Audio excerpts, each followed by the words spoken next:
In this video, I will show you how to join Priority Pass with Capital One. It is very easy to do. Just make sure you watch this video till the end. So let's start. So to join the Priority Pass with Capital One credit card, you will typically need a card that have these benefits such as the Capital One Venture X Reward Credit Card. So you need to follow this step to activate your Priority Pass membership. So first you need to confirm your eligibility. Ensure you have Capital One card includes Priority Pass benefits. For example, the Capital One Venture X card provides complimentary Priority Pass membership.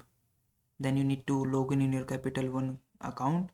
Go to the Capital One website or the app. Then you need to sign in your account using your credentials. Then you need to locate the Priority Pass enrollment option. So navigate to the benefits section of your eligible card and then look for the Priority Pass enrollment or the travel benefit options.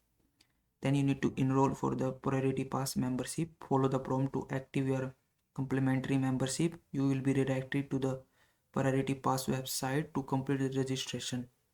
Then you need to wait for your Priority Pass card. After enrolling, you will receive a digital Priority Pass membership card immediately via the email or the Priority Pass app. A physical card will be mailed to you typically in 1 to 2 weeks. Then you can download the Priority Pass app. Download the Priority Pass app from your device app store. Sign in with your registered account to access your digital membership card, launch locations and other benefit. So that is how you can join the Priority Pass with Capital One. If this video was helpful, please like this video and subscribe to my channel.